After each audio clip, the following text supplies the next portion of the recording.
Hello, my wonderful doll loving friends. This is Annie from Annie's Playhouse. I want to welcome you today into my living room. So, I also want to thank the many of you that left such wonderful comments on my last video that I entitled My Dolls Live in Dioramas or My Barbies Live in Dioramas. I really appreciated the support, and I really want to thank you for your comments, and also those of you that subscribed. It really meant a lot to me. And I'm so glad that you enjoyed that video. I thought I would do a follow-up video. And this is another example of how I store certain things. So in this case, this is how I store my trees.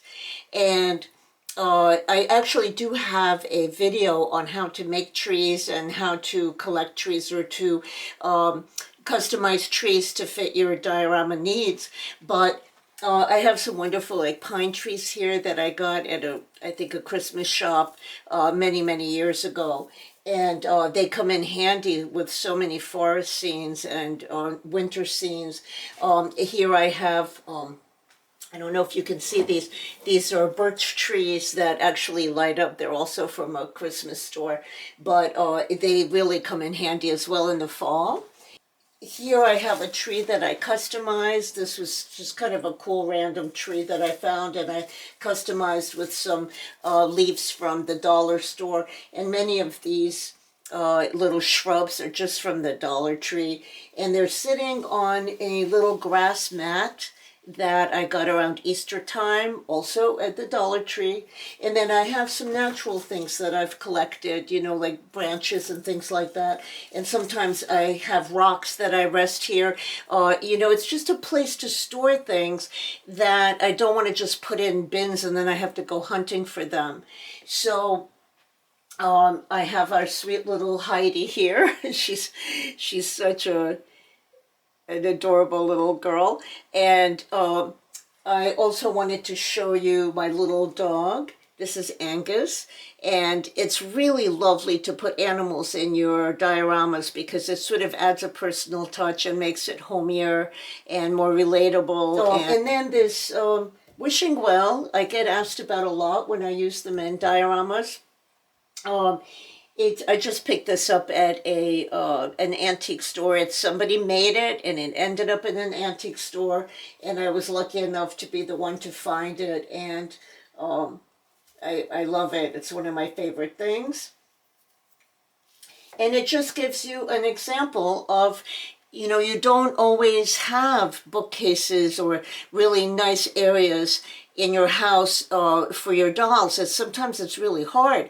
When I started out in mid-1990s, you know, I was a single mom, super busy with 2 little kids, and the dolls brought me so much joy, but I had no place really to put them, and it never kind of occurred to me that I needed to, you know, have a spot for them. What I did was, any flat surface in my house was game. And what I did was, if you know, I just set up little dioramas like home decor, like all over my house. And it was just a wonderful, joyful thing to, wherever you looked, there was a little Barbie scene of some sort.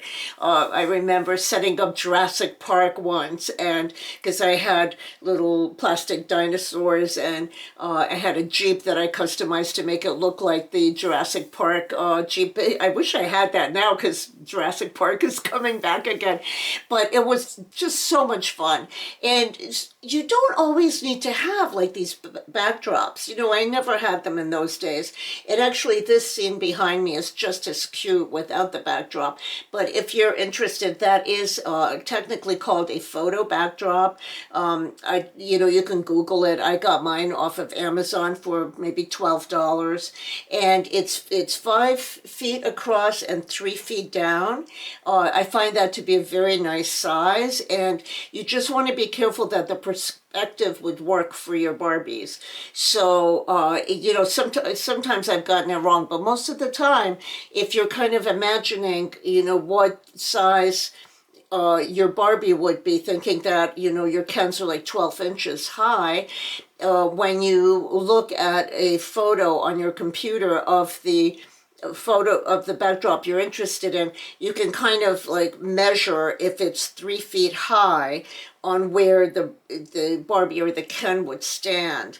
And you can figure it out that way on whether or not it's the right, measurement, the right backdrop for you. Some of them work and some of them don't. Some of them won't work with the scale. But anyway, a lot of them do. So anyway, you don't really need them, but they're fun to have. And then this one, I just asked my son to screw in two hooks into the wall. And then I have a rod I picked up at the hardware store, and I just have it hanging on that. And I love it. I use it. And this way, if I need that backdrop, I'll just take it off and I'll bring it into my, the room that I take my videos in, which is next door. And it's very easy for me to move it, and I can move these trees, and, it just makes it, like a fun place to store my props that I'm going to need and use anyway. So basically, that's what I wanted to pass on to you, is just to encourage you that you don't really need a lot of space to make interesting areas for your dolls to live in. I mean, if I wanted to, I could make this into a whole scene with lots of different dolls doing different things, camping. So it's just fun to have these little environments in your home. And even if you don't have the luxury of having a sort of like a Barbie room, there are really fun ways you can display your dolls. So this is just one example. So this, for instance, is just my coffee table that sits in front of my couch, and my granddaughter set up this beautiful little scene where Taylor Swift is having a concert, and this is on the Rainbow High bus. I'm not sure exactly what it was called when it came out. I got it maybe a couple of years ago on Amazon Prime for like peanuts. I can't remember. I think originally this might have been $150, and I think I got it for, I want to say like 30. So it was a great deal. But look how cute this is. And she's got Ken there as sort of like the sound guy. And then she has the little, the concert goers, all just like, oops, somebody got a little knocked over. There we go. But they're all like just raving and having a good time. But it just goes to show you that, you can pretty much set up a scene just about anywhere. And then we're going to move over here where I have a dollhouse. Now this dollhouse is going to be remade. It's a Kidcraft dollhouse that my granddaughter got when she was a little kid from her other grandmother. And, I have some, what is it, foam core. The white you see in the background is foam core, because you know how they have all these crazy backgrounds in these Kidcraft houses. And I just put the white there to see what it would look like, because I think it's going to be a little bit difficult to put wallpaper, or any kind of paper, like I'd use contact paper probably. But where the house is already put together like this, I think it's going to be really difficult. So I was just kind of trying it out to see what it would look like if I painted it white. And I think that's where we're going with this. I did remove the elevator here. So I need to fill in this spot up here where, there's a little gap where the elevator was. And then, of course, there's going to be like a little doll area, like for the little kids upstairs, probably. And then across the other side of the room is another dollhouse. And this one is mine. Let's see if I can move this lamp here so we can see a little bit better. The top floor right now is not being occupied, but that's where usually the kids are set up.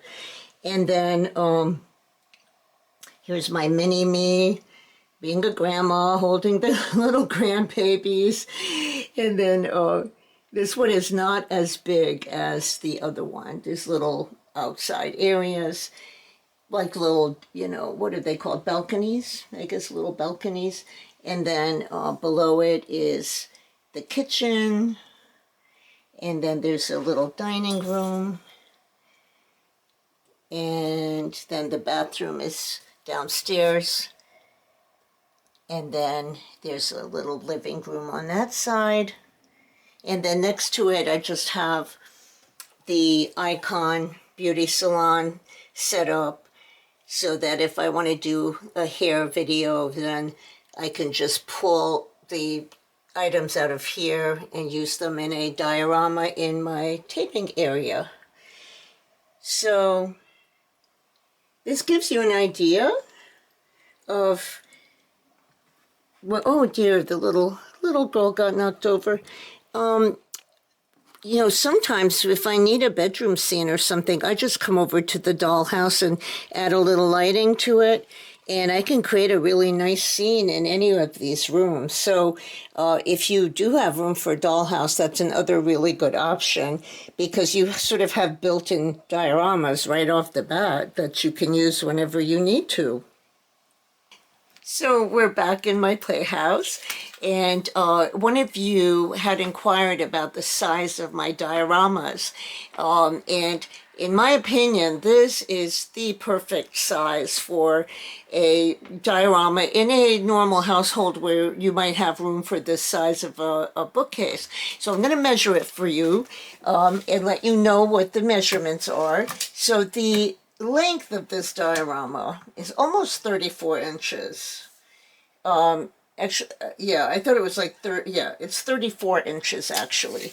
And then the height of it, the space part, is 15 and a half. So almost 16 inches. And the depth of it is, let's see, make sure I get this right. The depth of it is actually like 15 inches. So I do think this is like the perfect space. It gives enough headroom for the dolls, and there's enough space that you can set up a real, you know, it looks like a real room to me. So I think this is a really good size. All right, so this is the other side of my doll room. And I actually did not show you this diorama last time because I have not straightened it out yet. As you can see, I was using items out of the store, and I haven't cleaned up my mess yet. But this is Kendra's LBD Boutique, and I did a really nice video about this boutique that sells just the little black dresses. And this is a really nice size actually too, but it's a little bit small. But sometimes this is all you have room for. So this one, I also was able to get, like, this is like 16 and a half inches. Oh yeah, like maybe, yeah, about 16 and a half inches tall, this space. And then the length of it is only 24 inches, just under 24 inches. And then the depth of this one, I believe, is just 12. Yeah, so it's just 12 inches in the depth of it. So the other one, you know, it has a couple inches in the depth, and it has like 10 more inches going this way. And I could maybe shorten this a little bit, because the one underneath it that, you know, many of you liked, this one, the one that the 45th anniversary Black Barbie, it's her little living room. But this one is only like almost 13, not quite 13 inches yeah, like maybe 12 and a half, going this way. So it's a little bit short for her to stand. And that's why I have them in, sitting and relaxing this way. I might be able to move it up an inch, and make it a little bit more comfortable. But this is just another example. I store a lot of cool things here, and they're fine sitting down. They look really comfortable. So I want to thank you so much for joining me again today, and I really hope you enjoyed this video, and I hope you leave me a comment and a thumbs up, and if you haven't subscribed, please consider doing so. It means a lot to me, and I will see you soon in my next video, hopefully, and take care of yourself and those you love. Enjoy your hobby. I send my love.